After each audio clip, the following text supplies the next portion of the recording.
Welcome to episode 22 of Ethnosynology. I'm your host, David Ian Howe, and I'm here with my good friend, North02. Almost said your real name. We're going to talk about the old copper culture today, which is something I know absolutely nothing about, but it's something you clearly have a passion for, and I'm just going to let you spill. What is the old copper culture? All right, so the old copper culture,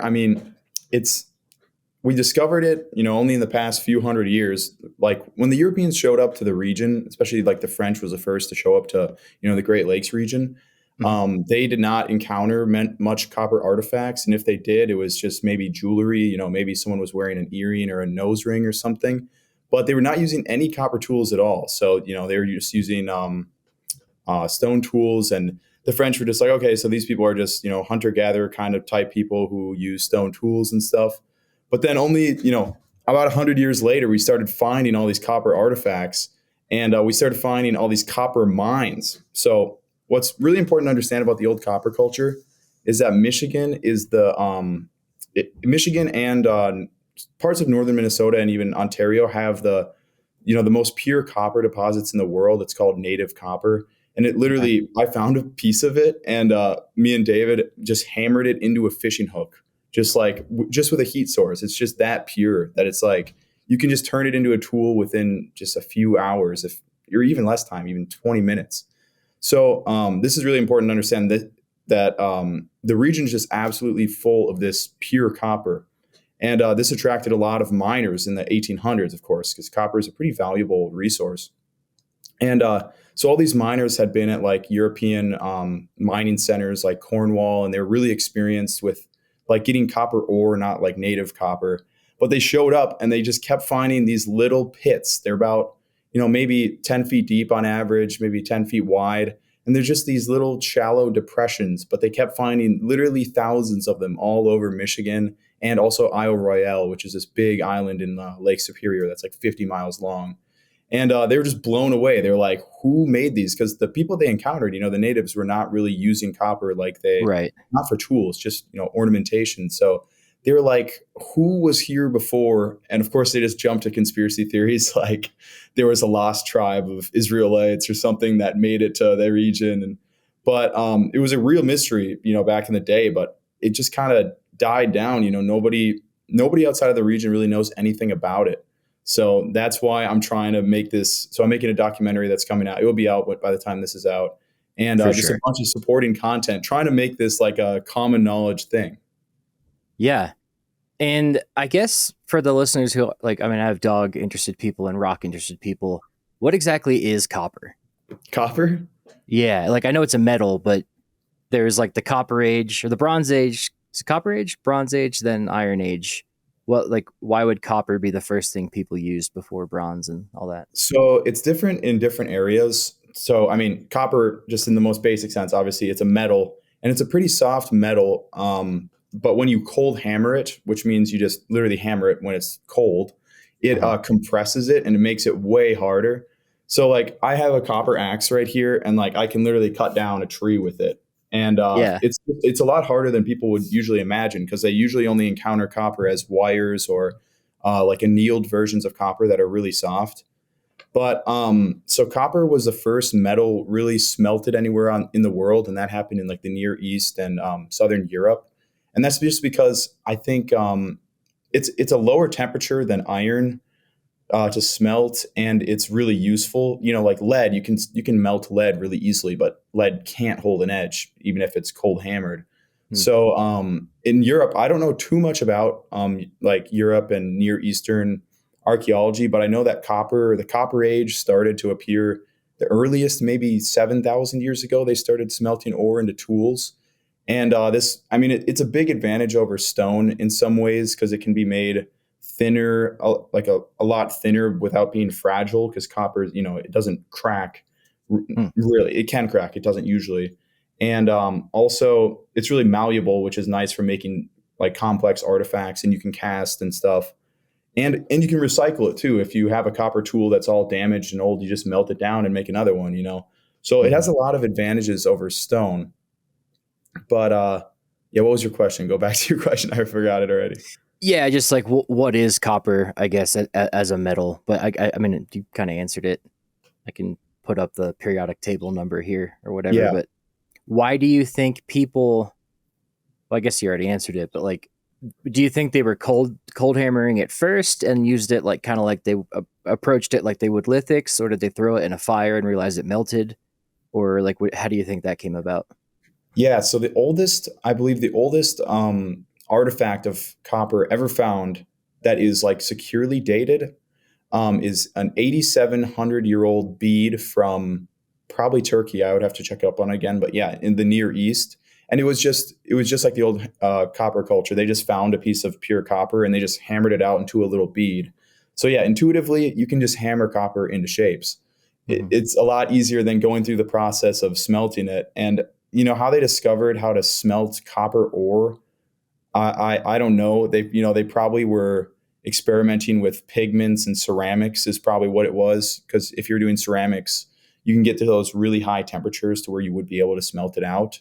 Yeah. But obviously, the old copper culture, I guess not obviously for people who don't know, they never casted or smelted copper at all, as far as we know. They just mined it out of the bedrock and then cold hammered it into all sorts of crazy things. So to get some intrigue, I might as well show. This is based off of a real artifact. The handle is, I created the handle, but this is a real artifact that was found in Ontario. It's a 21-inch long copper. What else are you going to call it besides a sword? It's Sword. a sword. Yeah. A lot of people in the old copper culture kind of community don't like to call it that. They just call it a blade. But like, look at this thing. I mean, compared to my arm, it's just like this is a Yeah. I sword. mean, it's like a Bronze gladius age, sized even, sword. Yeah. even like European, like medieval times. This is a short sword at least. Yeah. So yeah, they made crazy things out of it, including this is another reconstruction. What this object was used for, we don't necessarily know, but yeah, they made really complex objects and they did it all with cold hammering, which is absolutely insane that you could make. I casted this because it was way easier than doing it with the cold hammering techniques. But yeah, Yeah. there is thousands and thousands of these artifacts they found in the region, and you'd be blown away by some of them. Like it's absolutely wild the just diversity of tools they made with copper. So that Batman looking axe there was found in North America? Yeah, it was found in. I believe that the real artifact was found in Wisconsin. I think it's in like the. I think it might be in the Milwaukee Museum or something like that. Hmm. But there's you know what a Bannerstone is, right? Let's say I don't. Really? Okay. It's like I mean, it's a very common object in like the archaic in North America, and what Okay. it is just a perforated stone, so a stone with a hole in it. And again, we Okay. don't really know exactly what they used them for. There's two main theories, really, is that they used them on like bow drills, it's like a weight to That okay. keep it Yeah. moving. And then the other idea is that they were in the center of a spear thrower or an atlat or atlatl. And Yeah. that's what this reconstruction is. It's a spear thrower, and it has a copper hook and the banner stone in the middle. But yeah, they're some of the most complex artifacts we find in like North American archaeology because they just really spent a lot of time to make them. It's like it was some cultural thing. So basically the old copper culture probably encountered some of those artifacts coming from more of, I think it's more like the South and more Eastern woodlands. And Hmm. they were like, well, let's just make one out of copper because we can do that. So that might Yeah. have been, who knows though, right? We know so little about the artifact itself. When I was hanging out with Donnie Dust one time, he was telling me with his atlatl, like when he's out in the wilderness surviving or whatever, like atlatls with hooks on the end, you can use to like get into burrows to like pull rabbits out or gophers or whatever's in there. So he prefers the hook, but also you can use like basically the flat board of the atlatl if it's flat as a hearth board for a fire spindle, or you can use the end of it as a fire spindle itself.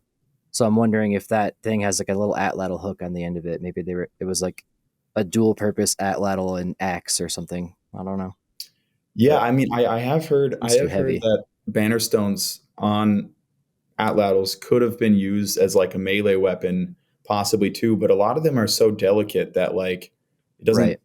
I don't know. Yeah, I'm sure. I know at least Woomeras from Australia had a bunch of uses. Like they're super multi-purpose. They even hafted little stones in the handle so they could do like woodworking with the woomera, which is just wild. Interesting. So yeah, I assume they were like a very multi-use weapon. Yeah. So this documentary that it'll probably be out before this episode comes out for sure. But like, what's your central theme of it, or like what's the focus of it?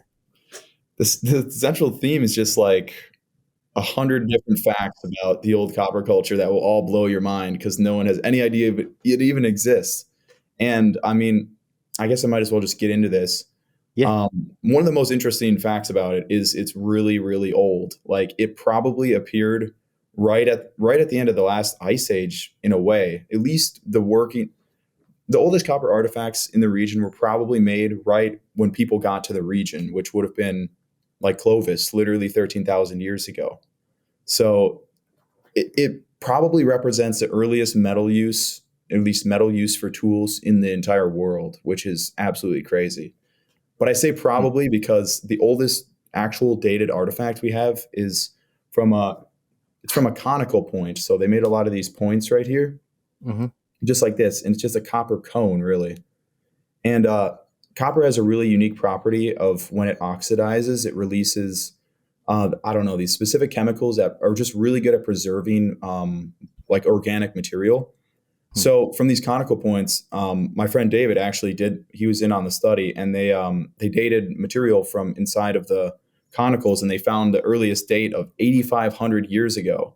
So if you remember, Wow. that's 200 years earlier than, or 200 years later than the earliest copper artifacts ever dated, supposedly in the Near East. So it's just barely not as old as the oldest one from the Near East, but there's so many more artifacts that need to be dated from the region, and I almost guarantee that they'll find more evidence, and that's because we have sediment core data which proves copper was being mined as far back as 9,500 years ago. So that's why I say that this culture probably appeared right when people got to the region. At least they started working copper because copper's everywhere.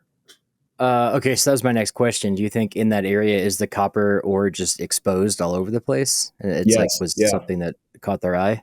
Yeah, I mean, we found a piece. We were just looking for like lithics or anything in this like glacial deposit that we were walking around because we were camping, and we Mm-hmm. literally just found a little piece of copper. Like it's that, and that's called float copper. It's just copper that the glaciers basically ripped away and just deposited everywhere. So it's Okay, all over the region, and it's super easy to turn into something. So interesting. And when you found it, I assume it's like green, like yeah, super super weathered and green. stuff. Yeah. And what's the process of? Do you use vinegar or something to clean the green off, or like when you smelt it, does it turn back to like copper colored? So we just heated it up. We just had a little burner, but they would have used, a campfire. And we heated it up and then just quenched it. And immediately that green color just went away. And it's just the pure metal, basically, then. I mean, it has a little bit of patina on it, but it's just the Yeah. metal. And then from there, it gets, once you quench it, it anneals it. So it's really soft. And then you just do that process, 9 or 10 times, and then you have whatever artifact you're going for. And obviously, I've seen you posted on Instagram, and you've sent me countless pictures now. But you've made like a little smelting thing in your yard, right? Yeah, I have a yeah, I guess a furnace, I guess you'd call it. Yeah. Tell Just me a about pressure that. cooker. It's pretty fun. I mean, it's a lot of work to cast copper. I honestly prefer the old copper culture methods where you just get a piece of copper and then you hammer it out into a shape because, smelting and casting is just a whole process. Like you have to set up the sand mold, and it's just so much work that it makes complete sense why they never felt the need to waste that much energy and time and materials to create something they could have just as easily made with a campfire.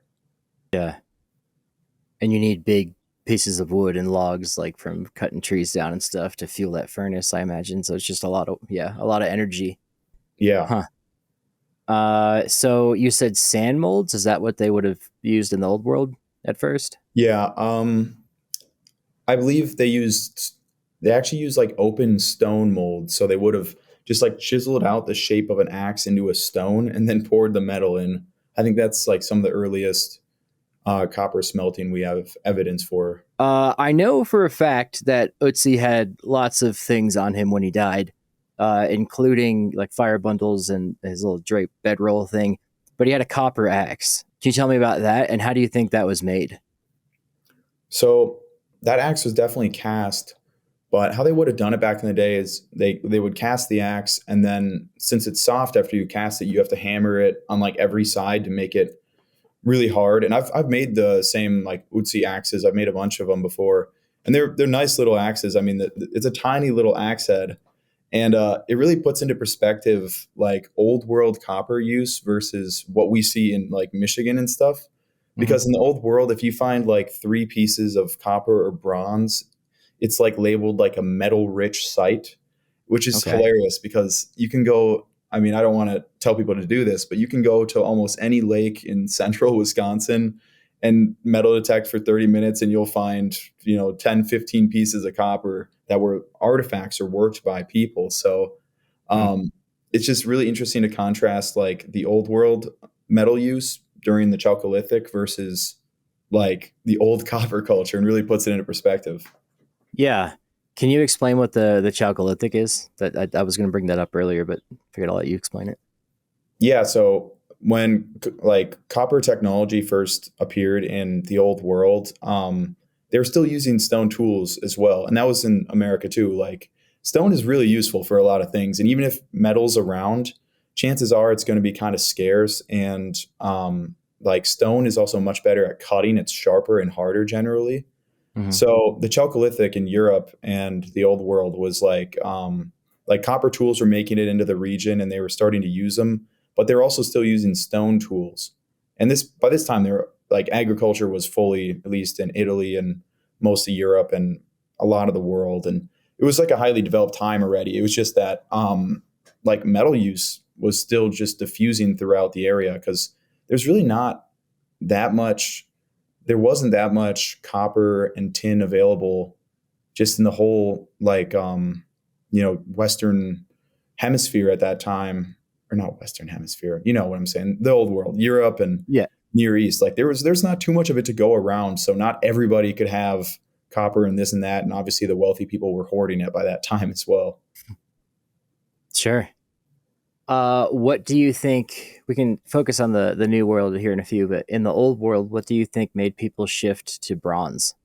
Because bronze is copper and tin together, right? Yeah, bronze is way harder than copper. Just you just add 10% tin was like the classic. 10 to 12%, I believe, is what most like Bronze Age artifacts are. And just that little 10% makes it like um, I forget I have the statistics somewhere, but it makes it probably 30-40% harder. I'm not exactly sure. And it just makes it hold an edge way better. It doesn't bend as much. And it's just way better for tools, basically. Hmm. Was that just through experimentation of melting different metals, you think, and then they realized this worked better? I believe like some copper sources, um, like you melt them down and they have arsenic in it, and that way you make an arsenic bronze, which is harder, but it's also Uh, extremely toxic. So they would have made bronze probably by accident, and that also happened in South America as well. okay, interesting. I didn't even know they did that there. So, what was that about, or In what do you know about that, South America? Oh yeah, they had bronze down there for a long time. I mean, they had like a bunch of different kinds of bronzes. I'm still just learning about it, but apparently they were obsessed with bells, at least in Mesoamerica, I believe. And like they would alter the different levels of tin and arsenic and copper to like make specific bells that sounded like specific animals and things. It was like just like a part of they believe the noise of a bell had to do with like God or their religion. I'm not super read up on it, but Sure. um, yeah, so copper use and bronze use at least was highly sophisticated down there. They were casting pretty, crazy things, and they had a lot of metal, which is just a lot of people don't know that. But yeah, Because I know when the Spanish got to Mexico, there was tons of like gold, basically. Oh, hang on one second. My mom just texted me 3 times. I'll text her back. Yeah, so I know when the Spanish got to Mexico, they obviously were looking for gold and Peru as well. But the Mexica had tons of like, I think gold, and it was like cold hammered into, different jewelry and things like that. Were they using copper and bronze as well? Yeah, yeah. I know that they had they were called axe monies. I don't know if you've heard of them. They No. were these little pieces of they I think they could be copper or bronze, and they were shaped like little axe heads, but they were used as a currency. And I assume it's because you could actually just turn it into an axe if you wanted to. So that's why it had like an inherent like utilitarian value, but it was also valuable because it was shiny and made of a rare material. But I know Yeah. that was all over Mesoamerica by the time the Spanish showed up. So Yeah. And I had a friend ask me too, like, it's not a historian or archaeologist at all, but he was like, why is gold so universally coveted? Or, like, why is it so valuable to everyone? And I guess kind of you just said it, like, it's shiny and it's like malleable, I guess. yeah, I'd say it's shiny, it's rare, and it's malleable. So not everyone else can have a bunch of it, and it's really easy to make, or it's fairly easy to make really cool things out of it because it's so soft. Mm-hmm. And yeah, we're humans, so we're gonna we're gonna put value on things, and we're gonna keep it away from other people. Yeah, especially ones that are rare and cool. And you had told me in the other pod that we did, I'll link that here, that there was like some Spanish story of like them trading axes with the natives in the Caribbean. Can you talk about that again? Yeah, I read up on that, like the actual account of it. And man, I forget the guy's name, the explorer's name, but he had gone to Juan. mainland Mexico. I think he was the first or one of the first people there on the Yucatan. And he like they like got in a battle, and they like had won, but then they were like peaceful with the people, and they saw that this one guy had this little axe hanging from his neck, this really Uh-huh. shiny little gold axe, and they were like, we want that. So they traded with them like glass beads and like everything they could, all this clothing. So they finally, and they had 600 of them, and what they were those axe monies, and they were just these really shiny pieces of metal. And then so they put them in a chest, and they put them on their boat, and they didn't even touch them. They were like, because they just thought they made away with like so much money. And they got back to Cuba, and they went to the other like the hub where I guess they were all staying, and they opened up their chest, and by the time they opened it up, I mean the copper looked like this because it wasn't gold, it was copper, and it completely tarnished by the time they got there. So what the Uh, guy was wearing probably looked something like this. It would be a really bright, shiny, because the guy probably, like polished it every day. It was a valuable item. But by the time they yeah. got the port, it would have looked like this. So clearly it wasn't gold. And apparently the guy never heard the end of it from the other explorers, which is just pretty hilarious. Yeah, You thought that was gold. You brought back a bunch of copper, bro. that's that is pretty funny. Yeah. Uh, okay. So, what are some other examples of copper in the Americas that we might not know about? Hmm. Like in other places. Yeah, like another story like that, or like places where, I mean, did they use it on the Pacific coast? Did they use it in the Southeast?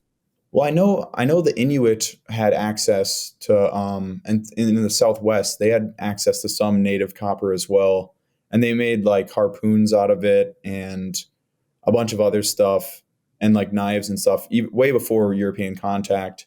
I'm not sure about the Southwest. I know some Mississippian cultures had copper, and a lot of that actually did come from like Lake Superior region. I Wisconsin. believe Yeah. it was traded all the way down there, which makes sense. It's on the Mississippi, I guess. But Yeah. um, yeah, I mean, the Great Lakes area really is just has so much copper up there.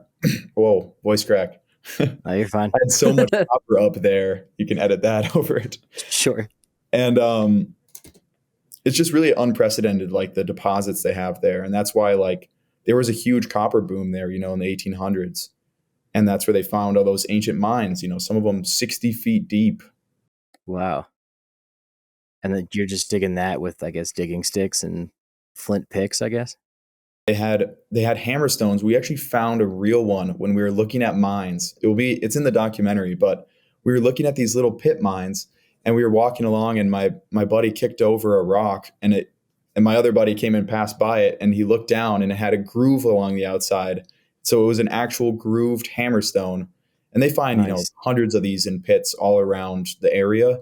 But to find one just sitting on the side of the trail was pretty surreal. Yeah, that is wild.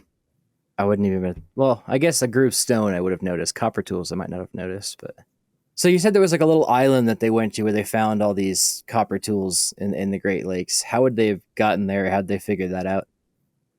Yeah, so Isle Royale is this, it's a pretty big island. I haven't been there myself. I've seen it from the coast, but it's like 50 miles long, and it's this long skinny island, and it formed in this, crazy geology way. I can't even pretend like I can explain it.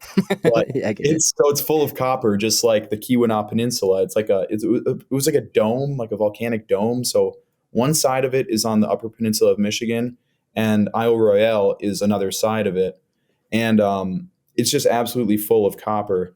And if you know anything about Lake Superior, even in the middle of the summer, it will Nothing. be like super cold. Like it's hard to swim in there in the summer. Like you could easily die of hypothermia sometimes Wow. when you're on the Okay. coast. Or so it's a very frigid place, and it's hard to get out there and to spend time out there. That's why I didn't end up going. But to get to get a group of hunter gatherers to and there's not a lot of food on the island. Like, yeah, there's moose now, and there's probably some deer, and there's wolves. It's like you're not going to get 30 people to survive there for more than a week or so before you hunted out that whole side of the island. Hmm. So just that, and they found just thousands and thousands of mines there, like ancient mines, like pits, individual pits, and just the organization it would have taken to get all that food, get all your guys, situated and ready to go there, spend weeks or even months mining copper, and then bring all that copper back to the mainland because they didn't stay there. The archaeologists have hardly found any evidence of like habitation. They barely find any copper artifacts there. Like they'll find a knife or a chisel once in a while, but they seem to have taken everything back to the mainland where they'd actually, use it. So Yeah.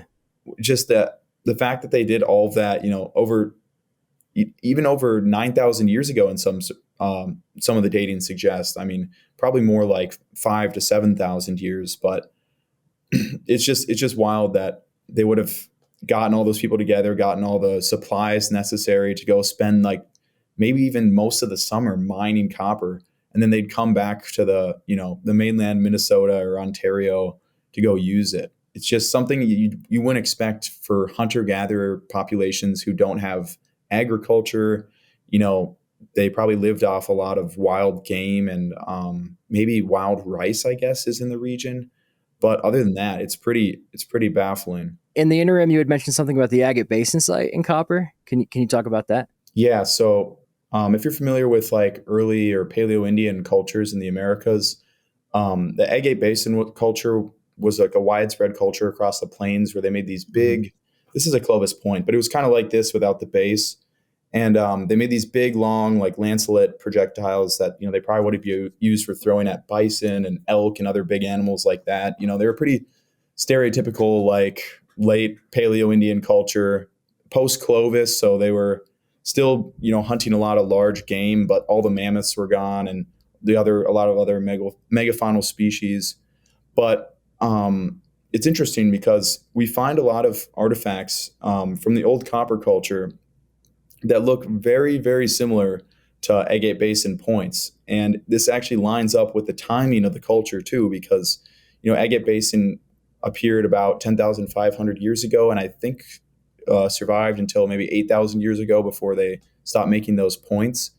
And that Yeah. coincidentally is right when the old copper culture appears, around probably 9,500 years ago, is what the earliest like lead lake sediment cores suggest. Hmm. So basically, the connection is that people from the Agate Basin culture may have came over with their, this is how we make a point, and then they encountered people using copper, or maybe they started up the tradition themselves, and they started making, points that looked exactly like their other projectiles did, but out of copper instead of stone. It's kind of like how the Danish dagger is a thing. Like Yeah, the yeah, no, it's exactly like that. Huh. That's a good point. I guess for the audience that might not be aware, I'll put a picture here. But Danish daggers are like the most complicated and like I would say like most challenging piece of flint knapping art you can make, especially with the stitching on the handle. But it's meant to look like the thank you, the like the leather stitching going across it or whatever. But those are made they're made out of flint at a time when they already had metallurgy. So it was like the prowess of flint knappers to be like, I can do that in stone. Yeah, that is cool. I didn't really think about the Agate Basin connection there. That's neat too. And there's also there's a it's probably fake. I don't know. Nobody's been able to tell me if it's like a certified fake or if it could be real, but there's a point that looks like a Clovis point, exactly like one, made out of copper. I've only found the image. I don't know anything about it, so it probably is a hoax. But it certainly is possible that, Clovis culture was in the same region and they would have, 100% encountered copper. So what are the odds that they picked up a piece and were like, hey, let's make a little fluted copper point? I think it's plausible. We know the Clovis culture Yeah. liked quartz and like weird materials. They like sought after like really high quality stone. So I think they may have been some of the first people to work copper. It's possible. Yeah. I'd never heard that either. I'll have to check that out.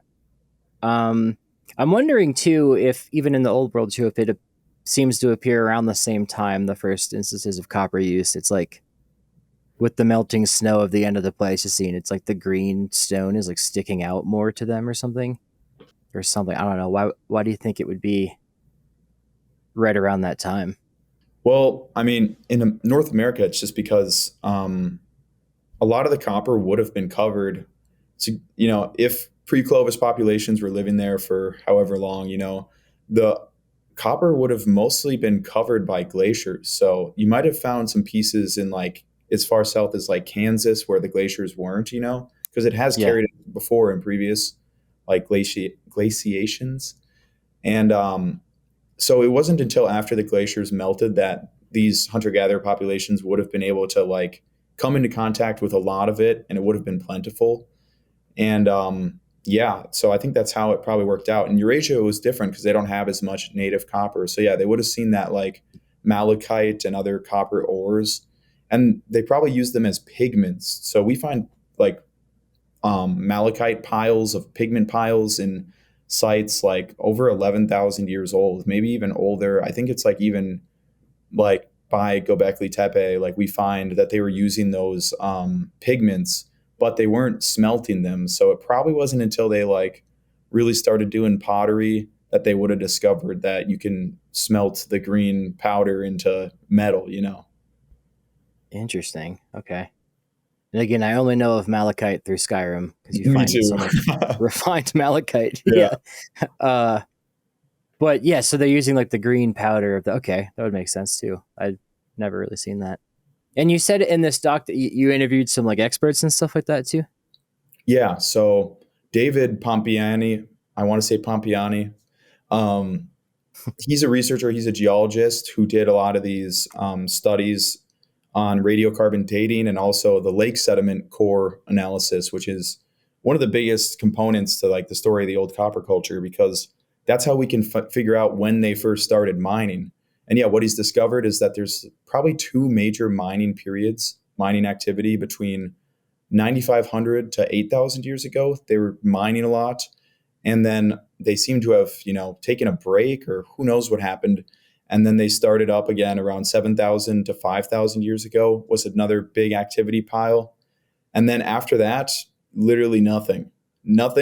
There's no lead in the lake sediment cores for another 5,000 years. So whatever happened, I don't know. They apparently there was a drought that started 5,300 years ago in the region, which affected inland lake levels and probably the whole environment. So Yeah. that the hypothesis is probably that it was environmental stress and maybe social breakdown, and after a couple of generations they just kind of forgot or decided like we don't need to go do that. That's a lot of work. Let's just use stone tools and hunt what we can because that's just, or they just forgot, or who knows. It's a mystery. We really don't know, but they stopped mining copper. They kept using it, probably the old tools they'd found or just pieces of float copper you can find anywhere. So Yeah. Okay, because that was my next question to that too. Is like, why would they have stopped using it? Because it seems in the old world they, you know, progressed on, or we shouldn't say progressed, but moved on to bronze and then iron and all that. And in the new world, they don't seem to have for some reason. I guess they just didn't need to. But why do you think copper just didn't spread or you know Well, disappeared? another hypothesis about it is that right when the copper started, after mining stopped and the copper artifacts get more rare, they find that the copper artifacts only get kind of more complex once the mining stops. So they still have copper tools, but they start turning them into more like symbolic objects, like masks and a lot more jewelry and just like weird little trinkets and stuff instead of these huge tools that they use for cutting down trees and hunting animals Yeah, and fighting bear or whatever. Instead, it seems like there was a what they hypothesize is that there was a social shift. So perhaps it was agriculture that finally made into the region, like maize and other crops, I assume. And this led to like social hierarchies where, suddenly there's a guy who's like in charge because, he's um, whatever, he got on top of the social ladder and he controls the agricultural society. And there's a bunch of yeah, people under him. And he doesn't want the common hunter running around with a sweet copper knife and stuff. He wants that copper on his chest to say, like, hey, I'm the man. And like we see that in sure, Europe too. Like we see that when metal came to the region, it really affected the social hierarchies. But it was different because in the Americas, metal preceded farming, which was completely inverse to Europe, where yeah. farming was first and metal came second. So it's that really might be the reason why not only they stopped mining, but why they never felt a need to I don't know, to smelt it or to keep using it or to keep mining, or they didn't seem particularly greedy, really. I don't know. Ah, I see. Okay, because yeah, if you're a mobile hunter gatherer, you don't have time to stay there in that one spot, sitting around the copper ore, making a large scale society to work on it every day. Whereas in the old world or later in Mississippian times, you did have the caloric ability to do that in one sedentary spot. I guess Yeah. it's a good point. But it's Yeah. also weird though because they did definitely have to get some food surplus to go out to mine copper on an island all summer. So it's like a weird. That's why this copper Yeah, culture thing is so interesting because it's like almost everything that you rationalize in your head, you have to look at it from a different angle, and you're like, wait, that actually doesn't make any sense. I guess they were just fishing like crazy off the island or something all That's day. the hypothesis that that might be why copper was so useful as compared to stone, is because you could turn it into fishing hooks. You could turn it into these. These are called Leicester spears. We find these implements all over in the region. And what you would do I is love that literally, you've just had every tool you've talked about sitting in well, arm's I was reach of trying you. to get a dang fish with this all winter and I couldn't get one. Oh God, I almost got myself right there. But yeah, I Yeah. also caught a fish. I caught a sturgeon on this hook just to prove it that I could do it. And it bent it a little bit, but this isn't even a very big hook. And I caught a, 15, 20 pound fish. So it really, put it 20-pound together in my fish. mind that it was probably fishing that was sustaining these people largely. But there's also bison and elk. And this is in the archaic period too. So there's probably a lot more animals and it's a lot fewer people as well. So yeah, Interesting. What was that tool called again? the Leicester spear. I think it's some UK word. I don't really know how to Oh, properly Lester. pronounce it. Yeah. We'll ask Stefan Milo. Yeah. I think he had corrected me on it. It's Lester. In fact, when I was in London, I asked this lady on the subway, like, where's Leicester Square? Or how do I get there? And she laughed. And she was like, it's Leicester. Yeah, uh, but some of those you just sound like a pronunciations. barbarian. Yeah, Worcestershire sauce. Um, Worcester. Let me think of something else to ask you here. What was your thought process of like weaving in these experts into the video? Because I don't know if you've done that too often before, have you? No, I haven't really done it as much just because, like, it's just kind of my workflow and how I put a video together. It's a Hmm. lot. I don't know how Stefan does it because it's like It's Oh, wild. that's such a headache in my head to edit all that and to figure all that out. Like I'd rather just do the research myself and see what these people have, put out there and then put the video together. But this video I wanted to go out there, and that's why I was in Michigan for half a week and then in northern Minnesota for another half a week, just hanging out with David, who is, I mean, one of the most published people on the old copper culture, I believe, at least in the past decade, I think. And then also there's a lot of amateur archaeologists and people who are really, really passionate about the old copper culture. And they're really great resources in like recreating the artifacts and just like having ideas about it, like informal or sometimes formal ideas. So I talked to a lot of people who are like, really into it. There's a detectorist community too, which is kind of a weird thing archaeologists don't want people going around metal detecting and finding all these artifacts. And that's a weird divide because I don't know. It is weird because archaeologists themselves do metal detect sites for sure. That's how you find these sites. It's kind of awesome because it's like you can't metal detect for stone tools. If you could, that would be really That cool. would You'd be find sick. so many Clovis points, but um, yeah. Metal detecting can be pretty damaging, so don't do it if you're not with an archaeologist. That's what I'd say in the region. Don't go Yeah. out looking for these artifacts. You might Or at least destroy if a you burial find ground. something, Yeah. GPS it and let people know. But yeah, you could also find a burial. Yeah, I'm saying this, but I Um, actually next weekend I'm going out with he's in school to be he's in school to be an archaeologist, but we're going to go out and find artifacts on video and obviously we're going to mark down their locations. We're not going to tell anybody where they are and we're doing it respectfully on private land. So yeah. I don't want to be too much of a hypocrite. Private land, you can basically do whatever. Just Yeah. take a GPS point and read some notes. Okay. Anything else you'd like people to know about the? I guess we never defined it. The old copper culture, well, old copper culture is specifically North American. It doesn't mean old copper culture in the old world, right? Yeah, no, yeah. Yeah. It's just in the around the Great Lakes really. It spreads a little bit around the area, but it's mostly just within maybe 100, 200 miles of the shores of the Great Lakes.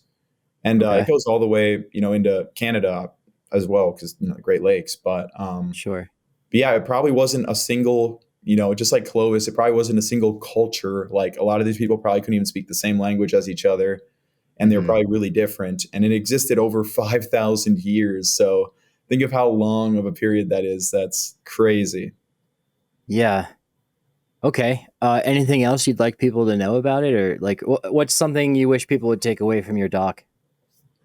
Uh, I want people to take away basically that Native Americans were using a lot of metal at different points, and just the use of metal is a complex topic and it doesn't necessarily make one population more advanced than another. The old copper complex is like proof that metal use can be a good thing for a long time and then we're going to stop using it really and we're going to switch to back to stone tools because they work too.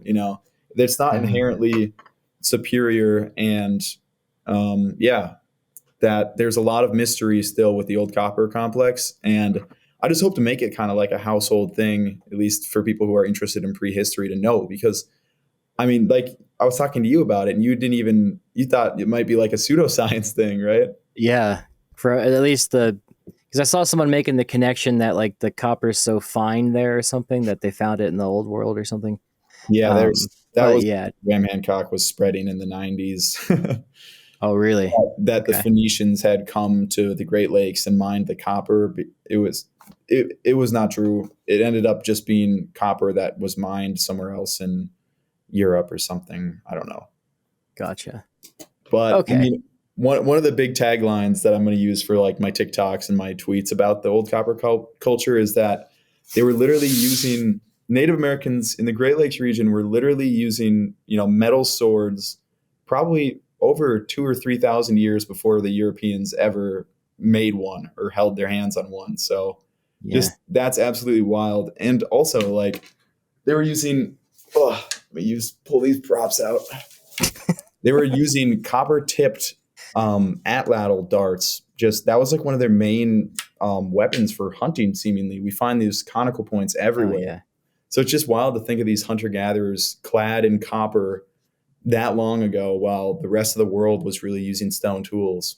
So just the pure absurdity of the old copper culture is just something I want to really get out there to change people's perspectives on just prehistory tool use and how interesting the history is of the Great Lakes region. You never hear about it really. Yeah. I think that's a great way to end it. Although I do want to say the last time I interviewed you, I forgot to hit record on your video, so apologies to everybody for that. But now we get to see your background skull stuff there. Yeah, What's your favorite piece of you know, my favorite ancient people you skull. got back there? Yeah. Let me look.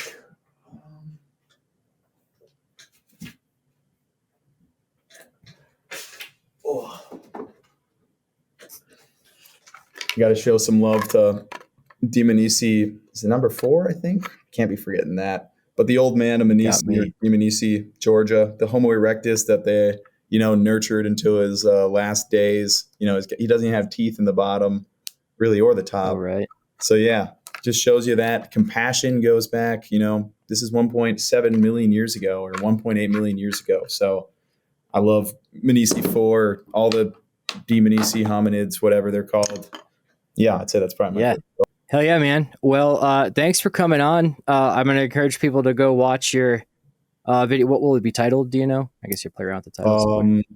Right now, it's just called Documentary Old Copper Culture on my Google Docs, but it'll be There like you go. But America's 10,000-year-old mystery, or was this the world's first metal age, or something like that. okay, yeah, you're good at those titles. Yeah, so I encourage you guys to go click on that. I'll link it here. Put it in the description. Also, as well, you have that short film TV show thing working on there. Where can people donate to that? That we don't have the fundraiser out yet. That will Oh, probably sorry. be, shoot, I don't know, October, maybe sooner. I'm still trying to get that 100,000 from Artlist, try to win that competition. We don't know how this is Gotcha. going to play out. There's a lot of moving parts still, so just be on the Sure. lookout. We might do a short film series. We will do one, but you might be able to Okay, sorry. I donate. thought you'd put a link out for that already. No, Okay, and then people can follow you North02 on most platforms. yeah, everything. Cool. Okay, man. Well, this was really awesome. I learned more than I ever knew about Yeah, I copper just culture. yapped So at you for what 50 minutes now. So, yeah. Oh, so one good last to yap. thing. Where that David guy, where are some places people can read more on this? That's probably a good question. So David Pompeani has a book titled Great Water. So let me wait. Do I have it here? David Pompeani has a book titled Great Water. Go check it That's a out. crazy Good cover. book. Nice. Can you read it? I don't know if it's in verse or not, but It's it's a upside good down, but book yeah. and it explains everything I just said, even in more detail. And Cool. yeah, go check him out. He's a good researcher and author. Awesome. All right, man. Well, happy to have you back on anytime. Talk Yeah, about thanks for another having me. fixation. Thanks for letting me yap. Yeah, of course, man. It's just the Yap podcast and Yeah. sometimes about dogs. Rate and review the podcast, please, on Spotify, Apple. And if you haven't hit the like video on YouTube, hit the like video, leave a comment. And if you have questions for North, as he's holding that really awesome sword, you can put them here in the comments because I'm sure he'll be back on and you can ask more questions. And yeah, I think with that, we're out.